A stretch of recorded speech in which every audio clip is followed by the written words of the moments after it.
Assalamualaikum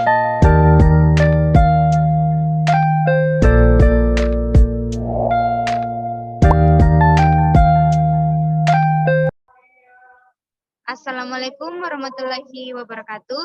Perkenalkan, kami dari kelompok 1.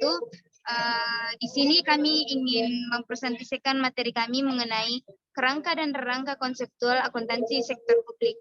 Terlebih dahulu, perkenalkan saya Neha Estrella Clarissa sebagai moderator, Nur Hayani sebagai pemateri pertama, Mariones sebagai pemateri ketiga, Herlina sebagai pemateri kedua.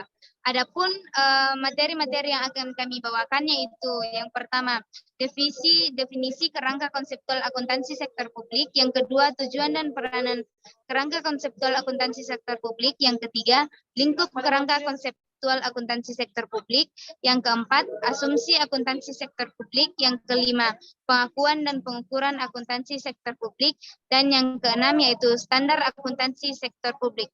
Adapun latar belakang dari kerangka dan rangka konseptual akuntansi sektor publik yaitu perkembangan akuntansi di Indonesia, khususnya sektor publik berjalan sangat lambat. Sampai dengan tahun 2004, Indonesia masih menggunakan sistem pencatatan single entry. Sistem double entry baru diterapkan pada tahun 2005 seiring dengan terbitnya paket Undang-Undang Keuangan Negara atau UUKN, yaitu Undang-Undang Nomor 17 Tahun 2003, Undang-Undang Nomor 1 Tahun 2004, dan Undang-Undang Nomor 15 Tahun 2004, dan PP 24 Tahun 2005 tentang Standar Akuntansi Pemerintahan atau selanjutnya disebut SAP, yang berbasis kas menuju akrual. Mungkin itu sedikit dari saya serahkan kepada pemateri pertama untuk membacakan materinya.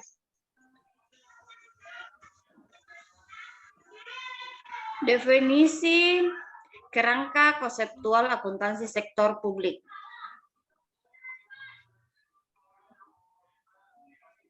Kerangka konseptual akuntansi sektor publik merumuskan konsep yang mendasar penyusunan dan pelaksanaan siklus akuntansi sektor publik.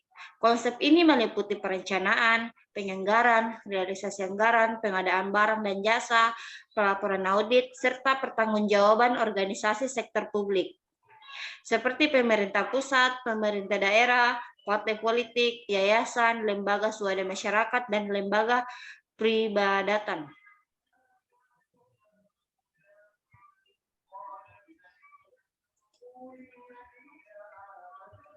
Tujuan atau peranan kerangka konseptual akuntansi sektor publik. Menurut PP 71 tahun 2010, tujuan kerangka konseptual akuntansi pemerintah adalah A.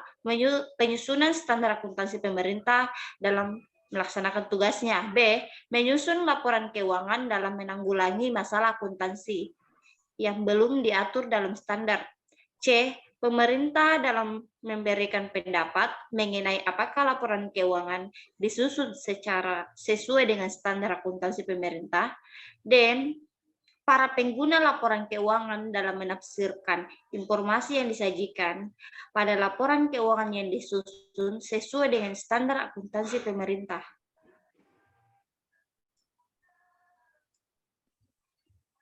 Adapun tujuan lain yang kerangka konseptual akuntansi sektor publik disusun dengan berbagai tujuan, yaitu acuan bagi A. Tim penyusun standar akuntansi keuangan sektor publik dalam tugasnya, termasuk tim penyusun standar akuntansi pemerintah. B. Penyusunan laporan keuangan untuk memahami praktek akuntansi menurut prinsip akuntansi yang secara umum dan standar akuntansi keuangan sektor publik. C. Auditor seperti BPK dan KAP untuk memberikan pendapat mengenai apakah laporan keuangan disusun sesuai dengan prinsip akuntansi yang berterima umum. D. Para pemain laporan keuangan sektor publik untuk menafsirkan informasi yang disajikan dalam laporan keuangan yang disusun sesuai standar akuntansi keuangan yang berlaku di sektor publik. Saya kembalikan ke moderator. Baik, terima kasih kepada pemateri pertama telah membawakan materinya. Mungkin saya serahkan kepada pemateri kedua untuk membacakan materinya. Saya persilakan. Baik, terima kasih atas kesempatan yang telah diberikan. Di sini saya akan membacakan materi selanjutnya, yaitu tentang lingkup kerangka konseptual akuntansi sektor publik. Sebagai sebuah siklus, akuntansi sektor publik terangkai dari proses perencanaan, penganggaran, pengadaan barang dan jasa, realisasi, anggaran, pelaporan audit, serta pertanggungjawaban. Dengan demikian, pembahasan tentang kerangka konseptual akuntansi sektor publik ini akan meliputi A. Perencanaan publik, B. Penganggaran publik, C. Realisasi anggaran publik, D. Pengadaan barang dan jasa publik, E. Pelaporan sektor publik, dan F. Audit sektor publik. Selanjutnya yaitu tentang asumsi akuntansi sektor publik. Asumsi akuntansi sektor publik meliputi kebutuhan masyarakat, alokasi sumber daya, ketaatan hukum atau peraturan, dasar akrual, kelangsungan usaha atau organisasi, dan akuntabilitas kinerja. Sekian yang dapat saya sampaikan, saya kembalikan kepada moderator. Baik, terima kasih kepada pemateri kedua telah membawakan materinya. Mungkin saya serahkan kepada pemateri ketiga untuk membacakan materinya. Saya persilakan. Baik, terima kasih. Materi selanjutnya yaitu pengakuan dan pengukuran transaksi publik. Pengakuan dilakukan dengan menyatakan pos tersebut, baik dalam kata-kata maupun jumlah uang, dan mencantumkan ke dalam laporan posisi keuangan atau laporan kinerja keuangan. Ada kemungkinan bahwa manfaat ekonomi yang berkaitan dengan pos tersebut akan mengalir dari atau ke dalam organisasi sektor publik. Pos tersebut mempunyai nilai atau biaya yang dapat diukur dengan andal.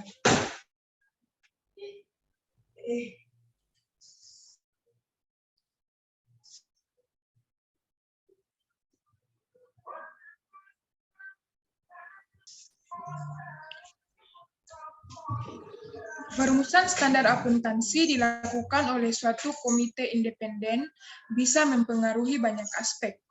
Penurunan standar dari suatu postulat harus mempertimbangkan kendala-kendala para pengguna laporan keuangan agar informasi akuntansi bermanfaat secara optimal. Kendala-kendala tersebut antara lain faktor materialitas, konsistensi, keseragaman, keterbandingan, dan ketepatan waktu.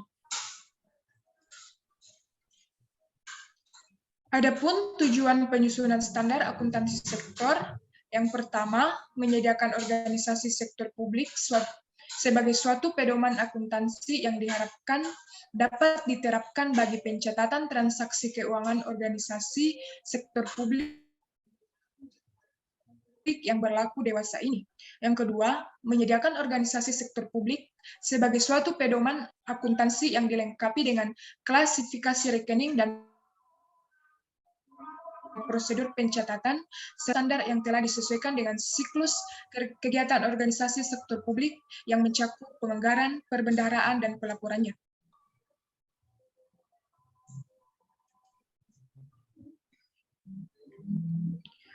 Baik, terima kasih.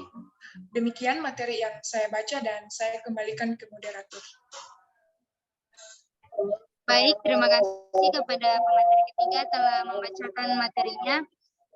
Itulah materi rangka dan rangka konseptual akuntansi sektor publik. Mungkin saya akan membacakan kesimpulan dari materi kami, yaitu rangka konseptual akuntansi sektor publik disusun dengan berbagai tujuan, yaitu acuan bagi satu, tim penyusun standar akuntansi keuangan sektor publik dalam tugasnya, termasuk tim penyusun standar akuntansi pemerintahan.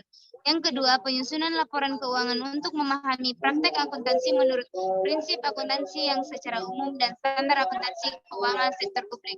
Mungkin sekian dari kelompok kami. Wassalamualaikum warahmatullahi wabarakatuh.